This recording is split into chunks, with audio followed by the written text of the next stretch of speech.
ಎಲ್ಲರಿಗೂ ನಮಸ್ಕಾರ. ನಾಳೆ ಜುಲೈ 29ನೇ ತಾರೀಕು ಸೋಮವಾರ. ನಾಳೆಯಿಂದ 2 ವರ್ಷ ಮುಟ್ಟಿದ್ದೆಲ್ಲ ಚಿನ್ನವಾಗುತ್ತೆ. 6 ರಾಶಿಯವರಿಗೆ ರಾಜಯೋಗ, ಅದೃಷ್ಟ ಚಿನ್ನದಂತೆ ಹೊಳೆಯುತ್ತೆ. ಹಾಗಾದರೆ ಅಂತಹ ಅದೃಷ್ಟವಂತ ರಾಶಿಗಳು ಯಾವುವು ಅಂತ ನೋಡೋಣ ಬನ್ನಿ. ಅದಕ್ಕೂ ಮುನ್ನ ನೀವು ಮಂಜುನಾಥ ಸ್ವಾಮಿಯ ಭಕ್ತರಾಗಿದ್ದರೆ ವಿಡಿಯೋಗೆ ಲೈಕ್ ಮಾಡಿ. ಹಾಗೆ ನೀವಿನ್ನೂ ನಮ್ಮ ಜ್ಯೋತಿಷ್ಯ ದರ್ಶನ ಚಾನಲ್ಗೆ ಸಬ್ಸ್ಕ್ರೈಬ್ ಆಗಿಲ್ಲ ಅಂದರೆ ಈಗಲೇ ಸಬ್ಸ್ಕ್ರೈಬ್ ಮಾಡಿ. ಹಾಗೆ ಪಕ್ಕದಲ್ಲಿ ಬರೋ ಬೆಲ್ ಐಕಾನನ್ನು ಕ್ಲಿಕ್ ಮಾಡಿ. ನಿಮ್ಮ ಸಮಸ್ಯೆಗಳಾದಂತಹ ಸತಿಪತಿ ಕಲಹ, ಪ್ರೀತಿಯಲ್ಲಿ ಮೋಸ, ಭೂಮಿ ವಿಚಾರ, ಕೋರ್ಟ್ ಕೇಸ್, ವ್ಯಾಪಾರ, ಹಣಕಾಸಿನ ತೊಂದರೆ, ಸಾಲಬಾಧೆ, ಸ್ತ್ರೀಯರು, ಗುಪ್ತ ಸಮಸ್ಯೆ, ಹೀಗೆ ಹಲವಾರು ಸಮಸ್ಯೆಗಳಿಗೆ ಶಾಶ್ವತ ಪರಿಹಾರ ಮಾಡಿಕೊಡುತ್ತಾರೆ. ಡಿಸ್ಪ್ಲೇ ಮೇಲೆ ಕಾಣುವ ಗುರೂಜಿ ನಂಬರ್ಗೆ ಒಮ್ಮೆ ಕರೆ ಮಾಡಿ. ನಿಮಗೆ ಕೆಲಸದಲ್ಲಿ ಬಡ್ತಿಯ ಯೋಗ ನಿರ್ಮಾಣಗೊಳ್ಳಲಿದೆ. ಹಿರಿಯ ಅಧಿಕಾರಿ ಮತ್ತು ಸಹೋದ್ಯೋಗಿಗಳ ಉತ್ತಮ ಬೆಂಬಲ ಸಿಗಲಿದೆ. ನೀವು ವ್ಯಾಪಾರಿಗಳಾಗಿದ್ದರೆ ವ್ಯಾಪಾರದಲ್ಲಿ ಉತ್ತಮ ಪ್ರಗತಿಯನ್ನು ಕಾಣುವಿರಿ.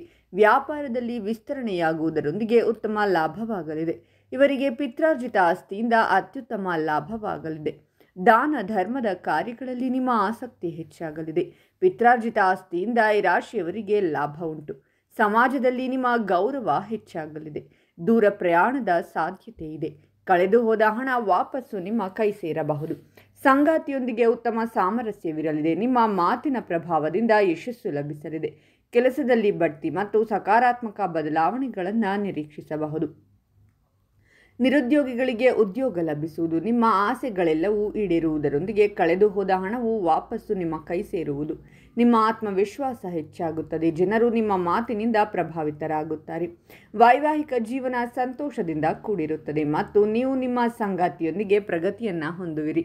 ದೂರ ಪ್ರಯಾಣದ ಯೋಗವಿದೆ. ಪಾಲುದಾರಿಕೆಯಲ್ಲಿ ವ್ಯಾಪಾರ ಮಾಡುವುದರಿಂದ ಲಾಭವಾಗುವುದು ಮತ್ತು ಕೆಲಸದಲ್ಲಿರುವವರಿಗೆ ಬಡ್ತಿಯ ಯೋಗವಿದೆ. ಹಣಕಾಸಿನ ಅಂಶದ ಬಗ್ಗೆ ಹೇಳುವುದಾದರೆ ಅದೃಷ್ಟ ನಿಮ್ಮ ಕಡೆ ಇರುತ್ತದೆ. ವಿವಾಹಿತರ ದಾಂಪತ್ಯ ಜೀವನ ಸುಖಮಯವಾಗಿರುತ್ತದೆ.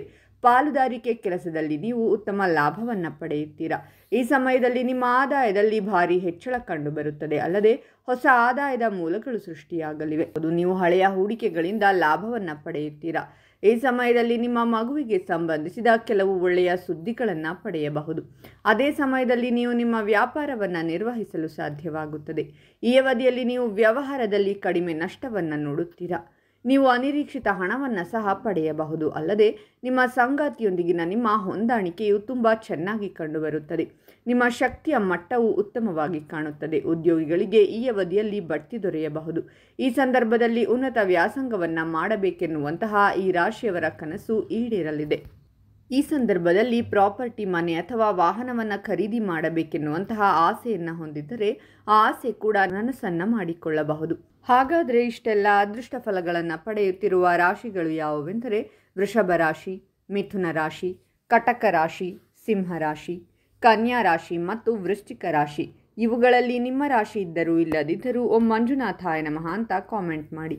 ಈ ವಿಡಿಯೋವನ್ನು ಲೈಕ್ ಮಾಡಿ ಮತ್ತು ಎಲ್ಲರಿಗೂ ಶೇರ್ ಮಾಡಿ.